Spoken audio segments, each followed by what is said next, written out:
Ocupe o lugar da intercessão. Ocupe o lugar da intercessão. Enquanto Moisés mantinha as mãos erguidas, os israelitas venciam. Quando, porém, as abaixava, os amalequitas venciam. Sabe, se queremos preparar-nos para as maravilhas de Deus, precisamos ocupar este lugar. Eu acho interessante porque não eram das mãos de Moisés que a bênção vinha, mas de uma certa maneira Deus queria mostrar para Josué que não era a sua habilidade, a sua performance, a sua inteligência na batalha que o tornou bem-sucedido, mas o favor de Deus. De certa maneira, enquanto Moisés estava com os braços erguidos, ele estava ensinando aquele jovem impetuoso, aprendiz, a guerrear no espírito. Nós vamos vencer guerras, nós vamos chegar a lugares altos, se ocuparmos este lugar, o lugar da intercessão. Mas o que a Bíblia nos fala sobre isso? O que representa ocupar esse lugar? Em primeiro lugar, a intercessão na perspectiva bíblica, ela significa representar alguém diante de Deus. A palavra no hebraico, intercessão, significa se colocar na frente com força, colidir violentamente. E era exatamente isso que Moisés estava fazendo. É por isso que ele estava exausto. Ele estava lutando em oração em favor do seu povo. A Bíblia vai nos mostrar vários exemplos de intercessores. Em Isaías 53, versículo 12, a Bíblia nos mostra Jesus intercedendo. Por isso lhe darei a parte de muitos, e com os poderosos repartirá ele o despojo.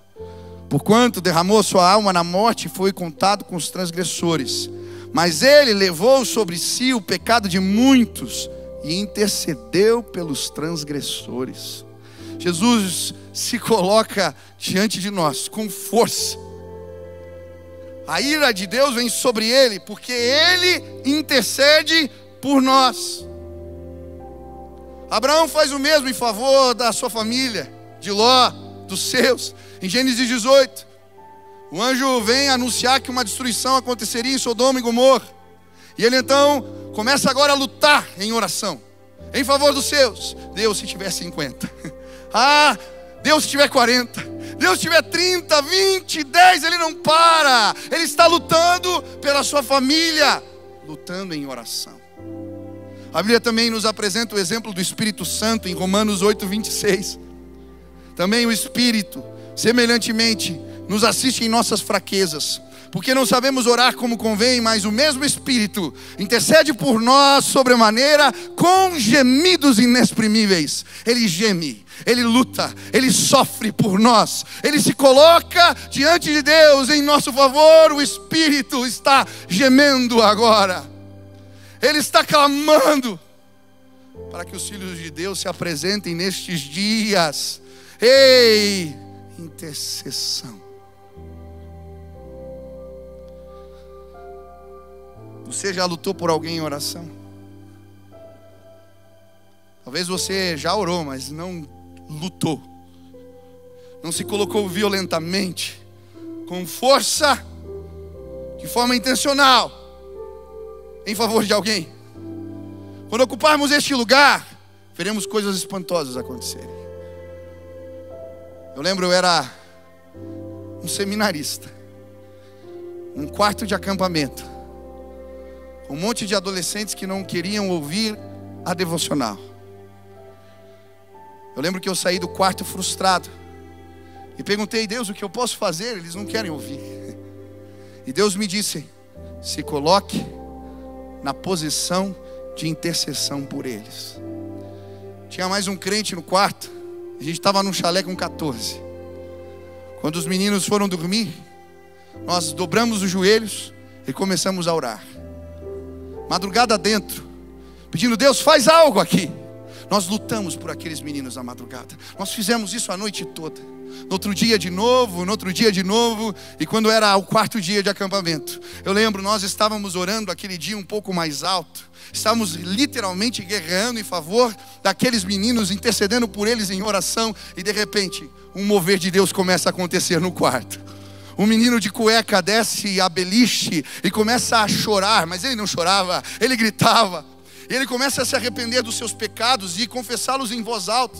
Ele dizia: eu não aguento mais, eu não aguento mais, parem, eu não aguento mais. E ele começa a falar tudo que ele estava fazendo. E de repente um outro desce, e o outro vem. E de repente todos os meninos estavam clamando e gritando dentro do quarto. Nós não tínhamos feito nada, apenas experimentado o poder da intercessão. Quem trabalhava comigo nos adolescentes, nós começamos a fazer isso em todos os acampamentos. Quando os meninos iam dormir, nós nos ajoelhávamos no quarto, orávamos por eles. Quantas vezes demônios se manifestavam durante a madrugada, enquanto nós estávamos orando ali. Sabe por quê? Hoje você veio a esta casa para aprender a lutar pelos seus no Espírito.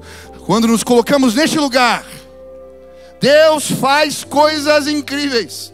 Eu quero te desafiar a lutar pelos seus filhos, a se colocar nessa posição em favor do seu marido, da sua esposa, daqueles que você quer ver se converterem na sua casa. Existem promessas de Deus para os que intercedem pelos seus. Isaías 44, 3, 5, preste atenção. Quantos são pais aqui? Derramarei o meu espírito sobre a sua posteridade e a minha bênção sobre os seus descendentes. Um dirá: sou do Senhor. Outro escreverá na sua própria mão: sou do Senhor. Outro por sobrenome tomará o nome de Israel. Aleluia. Interceda pelos seus.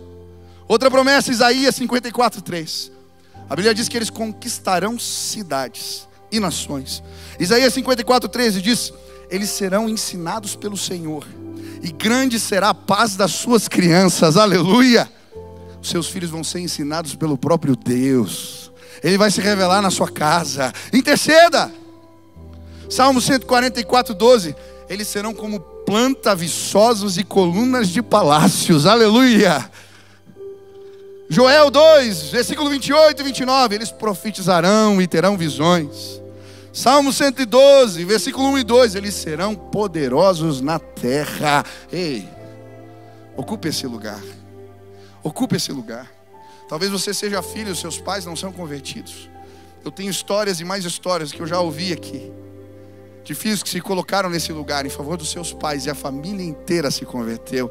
Ei, em nome de Jesus, você vai ver a sua casa servindo ao Senhor. Você vai ver a sua casa servindo ao Senhor.